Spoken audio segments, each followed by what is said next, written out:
Are Chelsea in crisis? Correct. Sorry. Chelsea aren't in crisis, they're in transition. And all of this overreactionary rubbish that everyone keeps putting out there, purely for clicks, by the way, needs to stop. And I'm not, there are channels where I'm like, cool, I absolutely get it. I've just watched Mark Goldbridge's video on Are Chelsea in Crisis? And, Mark makes some good points. But it's not really Mark that I have the issue with. Mark is a Manchester United fan talking about another team who's broadly a professional in football in general, talking about the game. There are actual Chelsea fans out there saying that Chelsea are in crisis. Mark has the license to say that Chelsea are in crisis. Mark has the license to poke fun at what is going on at that club. Mark has an audience that probably think that Chelsea are also in crisis. So he needs people to click on the video. But broadly, if you're a Chelsea channel and you're saying that Chelsea are in crisis, what team, what game are you watching? And what fan base, really, are you pandering to? Because I have similar experiences with my Liverpool videos, right?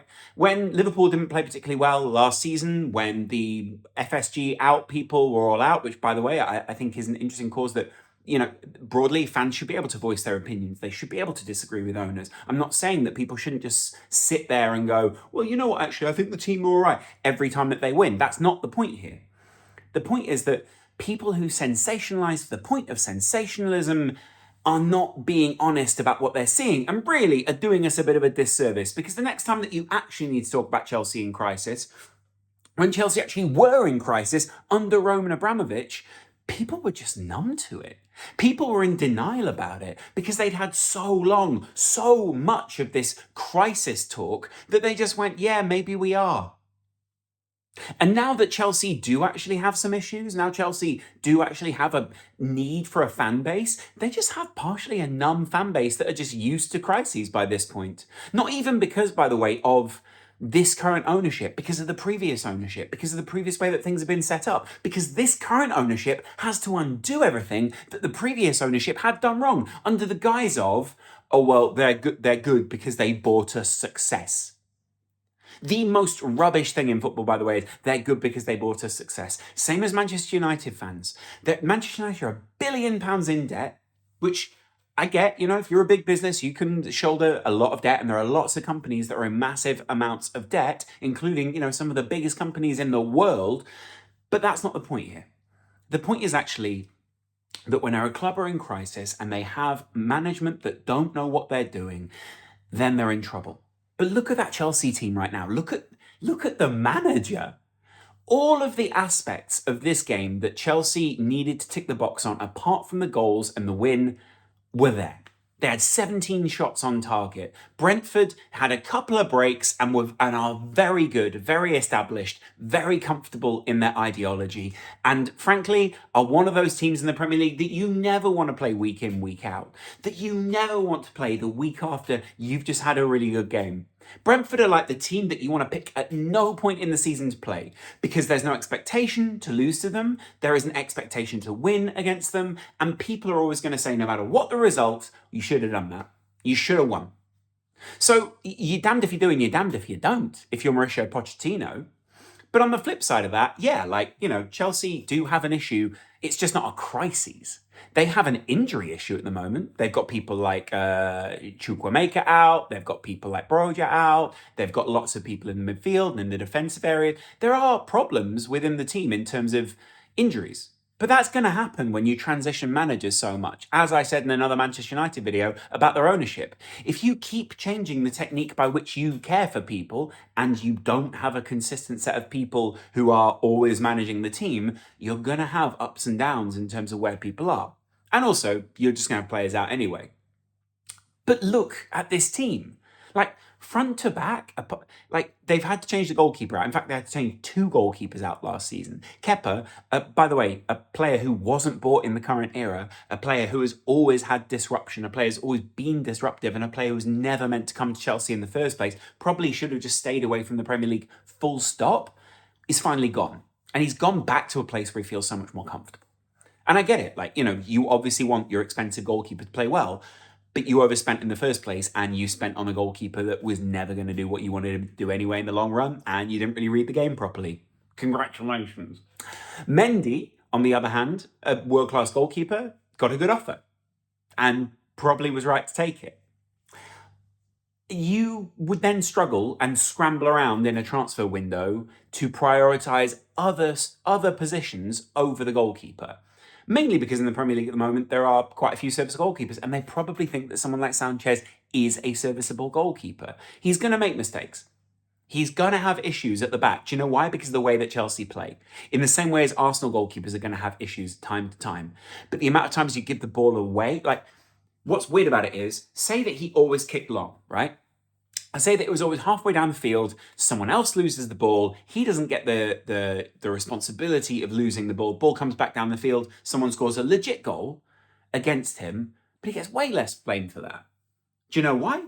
Because people go, well, it wasn't his fault. But what if you don't take responsibility? You still have to be at fault. You still have to be part of the team that is losing, and that is him right now. Pochettino clearly sees the benefits of playing another way. Why would you, if you didn't, then why would you not just kick it long and go, cool, we'll just play long then? Fine. Let Sanchez make those mistakes. Whether he's temporary or permanent, he's a good enough goalkeeper to play for them, at the moment anyway, and he's a stopgap. He's not the long term. In front of him, I think, broadly, if you are looking at Colwill, a player who could be there for the next decade if he wanted to be, Chilwell's out at the moment, but if you're looking at someone like him playing, if you're looking at Reece James playing from time to time, whoever you've got in there at right back being rotated in or out, whoever you've got there, whether you want it to be Cucurella, whoever. The midfield for me, I think, is still finding its shape. And I think there are times where they absolutely nail it. And then there are times where it's like, well, we're not quite there yet. And I think they've got a couple of young players like, Washington coming in is an interesting one. They've still got people like Conor Gallagher, who was by all accounts meant to be leaving the club during the summer, but has now found a position for himself. Caicedo, I think, is still getting his feet under the table, but I still see him as like there are still moments where you go, wow, that's fantastic. I just broadly think the system that he had at Brighton was so much more beneficial for him. And this one, there are times where I think, did you really need to buy Caicedo to play that role? Could he not be playing his trade somewhere else and doing it to a degree, like, I guess a degree, to a degree where it's like, wow, that really is world-class. Because you pay world-class money for the kid. Why would you then not use him to be world-class? Enzo, obviously, fantastic player. The front line, I think, troubles me at times. Mainly because, I love Palmer. I think Palmer was bought... most people thought Palmer was bought on a whim. But I think he was bought with a very specific idea around him. And I also think he was bought because, guess what? Cole Palmer will be seen as cheap in a couple of years' time for the price that City let him go. It's just a fact. Like, look at him against Arsenal in that game. Like, that's a player who, given the time, given the coaching, given the space to grow, is going to be on a Phil Foden type trajectory, is going to be on a Rashford type, is going to be on a whatever. Name another international player you think is fantastic. He's going to be on that trajectory. By the way, why does no one drop Harvey Elliott in there? Weird, I know, but plays for England a lot. Really great for Liverpool.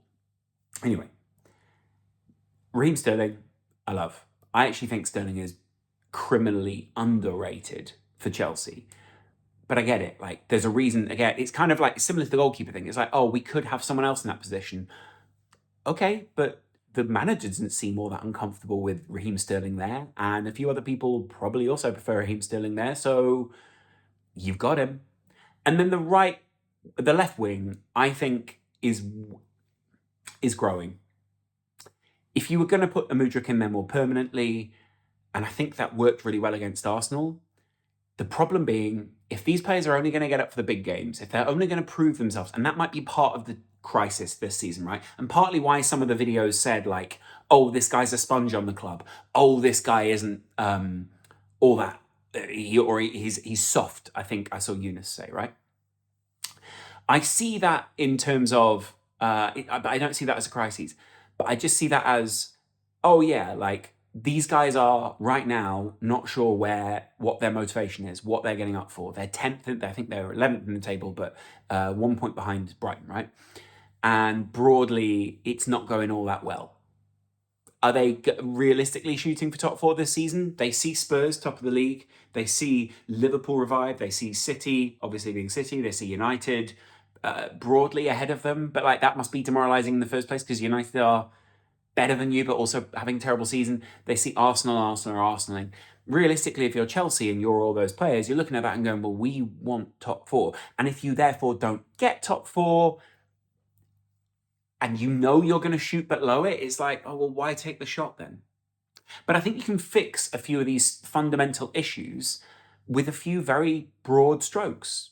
Armando Broja, he's going to come back soon. He's doubtful in a lot of games, but there's a reason that they kept him. And probably maybe because they couldn't offload him because he was injured in the summer, right? But they need a big striker up there. They need someone. And it can't just be Nicholas Jackson. Honestly, I think he's a great signing. He's just not that guy right now, if that makes sense. Is Broja? Good question. I think he's probably able to apply something that might make Chelsea and the players around Broja a little bit more destructive, effective, possibly just create a bit more space because of what he is. I've seen him play against Liverpool. The guy is massive. And then in that back line, I think Thiago Silva's fantastic, but I don't think he's got however many games in the season. I think you need someone else in there. And I think as fantastic as he is, you know, as respectful as you can be of any veteran of the game, Colwill may be underserved right now. Although maybe Colwill's also underserving him. Every centre-back partnership needs something. But they're building, and I respect that. And then I think broadly you need to fix the goalkeeper, but maybe in January you fix that. I think those are your two issues right now, is the goalkeeper and the striker. You had 17 shots in this game. You've got to be putting some of those away, lads. You've got to. Do you know why? Because if you put those away, you win. And Brentford did.